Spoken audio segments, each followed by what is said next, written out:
ಮಹನೀಯರೇ, ಸಹೋದರರೇ, ಪ್ರಿಯರೇ, ನಾವು ಆರಾಧಿಸುವ ದೇವರು ಜೀವಂತ ದೇವರು.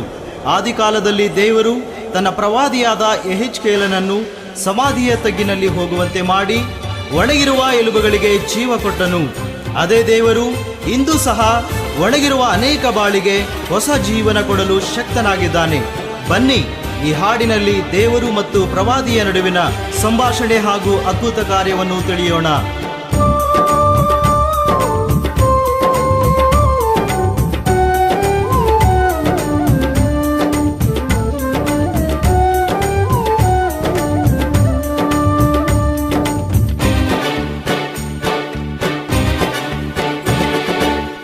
ಮನುಷ್ಯನೇ, ಒಣಗಿದ ತಗ್ಗಿನಲ್ಲಿ ಹೋಗು. ನರ ಮನುಷ್ಯರೇ, ಒಣಗಿದ ತಗ್ಗಿನಲ್ಲಿ ಹೋಗು. ಹೋಗುವೆ ಕರ್ತನೇ, ಒಣಗಿದ ತಗ್ಗಿನಲ್ಲಿ ಹೋಗುವೆ ಕರ್ತನೇ. ಒಣಗಿದ ತಗ್ಗಿನಲ್ಲಿ ನೀ ಹೇಳಿದಂತೆ ನಾ ಮಾಡುವೆ ಕರ್ತನೇ, ಕರ್ತನೇ.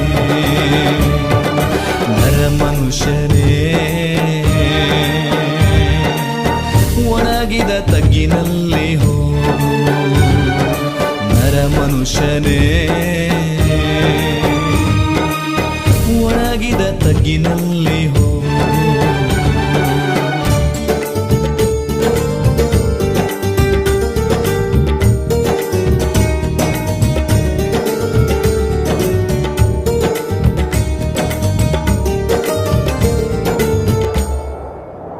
ಇಗೋ, ತಗ್ಗಿನ ಮೇಲೆಲ್ಲ ತೀರಾ ಒಣಗಿದ ಎಲುಬುಗಳು ಲೆಕ್ಕವಿಲ್ಲದಷ್ಟು ಬಿದ್ದಿದ್ದವು. ಆತನು ನನ್ನನ್ನು, ನರಪುತ್ರನೇ, ಈ ಎಲುಬುಗಳಿಗೆ ಜೀವವು ಬರಬಹುದೋ ಎಂದು ಕೇಳಲು, ನಾನು ಕರ್ತನಾದ ಯೆಹೋವನೇ, ನೀನೇ ಬಲ್ಲ ಎಂದು ಉತ್ತರ ಕೊಟ್ಟೆನು. ಆಗ ಆತನು ನನಗೆ ಹೀಗೆ ಅಪ್ಪಣೆ ಮಾಡಿದನು.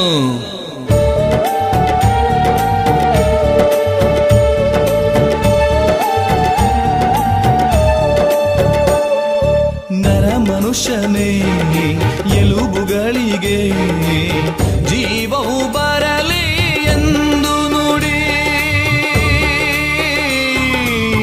ಬಂದೇ ಬರಲಿ ಎಂದು ನುಡಿ.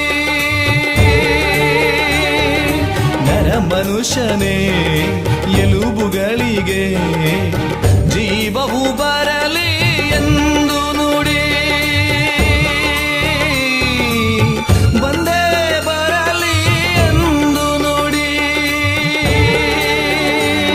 ಯೆಹೋವನೆಂಬುವನು ನಾನು, ನಿನಗೆ ಹೇಳುವೆನು. ಯೆಹೋವನೆಂಬುವನು ನಾನು, ನಿನಗೆ ಹೇಳುವೆನು.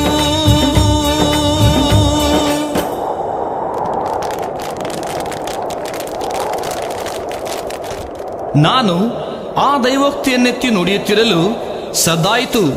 ಇಗೋ, ಟಕಟಕ ಎನ್ನುತ್ತಾ ಎಲುಬು ಎಲುಬಿಗೆ ಜೋಡಣೆಯಾದವು. ನೀ ಹೇಳಿದಂತೆ ನಾ ಮಾಡುವೆ ಕರ್ತನೇ, ಕರ್ತನೇ.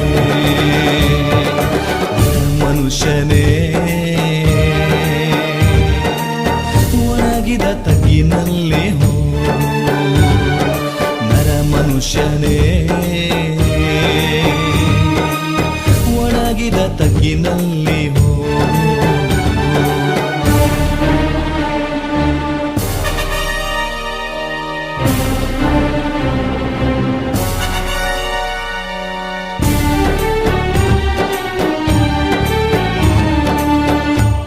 ನಾನು ನೋಡಲಾಗಿ, ಆಹಾ, ಅವುಗಳ ಮೇಲೆ ನರಗಳು ಹಬ್ಬಿಕೊಂಡವು, ಮಾಂಸವು ಹರಡಿಕೊಂಡಿತು, ಚರ್ಮವು ಮೇಲ್ಹೊದಿಕೆಯಾಯಿತು, ಶ್ವಾಸ ಮಾತ್ರ ಇರಲಿಲ್ಲ.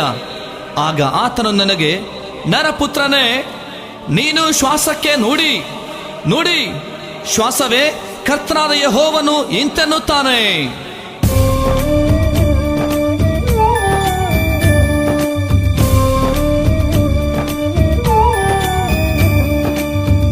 ಮನುಷ್ಯನೇ ಶ್ವಾಸಕ್ಕೆ ಹೇಳು ನೀನು, ಶ್ವಾಸವೇ ದೇವರ ನುಡಿ ಕೇಳು. ಸರ್ವಶಕ್ತನ ನುಡಿ ಕೇಳು. ನರ ಮನುಷ್ಯನೇ ಶ್ವಾಸಕ್ಕೆ ಹೇಳು ನೀನು, ಶ್ವಾಸವೇ ದೇವರ ನುಡಿ ಕೇಳು. ಸರ್ವಶಕ್ತನ ನುಡಿ ಕೇಳು. ಚತುರ್ದಿಕ್ಕುಗಳಿಂದ ಮೃತ ದೇಹವ ಸೇರು. ಚತುರ್ದಿಕ್ಕುಗಳಿಂದ ಮೃತ ದೇಹವ ಸೇರು. ಸರ್ವಶಕ್ತನ ಅಪ್ಪಣೆಯ ಮೇರೆಗೆ ನುಡಿದನು. ಇಗೋ, ಶ್ವಾಸವು ಅವುಗಳಲ್ಲಿ ಹೊಕ್ಕಿತು, ಬದುಕಿದವು, ಕಾಲೂರಿ ನಿಂತವು, ಅತ್ಯಂತ ದೊಡ್ಡ ಸೈನ್ಯವಾದವು. ಪ್ರಿಯ ಜನರೇ, ಬರುಡಾದ ಜೀವಿತವನ್ನ ಚಿಗುರಿಸಲು, ಒಣಗಿದ ಜೀವಿತನ ಹಸಿರಾಗಿ ಮಾರ್ಪಡಿಸಲು ಸರ್ವಶಕ್ತನು ಇನ್ನೂ ಜೀವಿಸುತ್ತಿದ್ದಾನೆ. ನೀ ಹೇಳಿದಂತೆ ನಾ ಮಾಡುವೆ ಕರ್ತನೇ, ಕರ್ತನೇ ನನ್ನ ದೇವರೇ. ನೀ ನುಡಿದಂತೆ ನಾ ನಡೆವೆ ನನ್ನ ದೇವರೇ.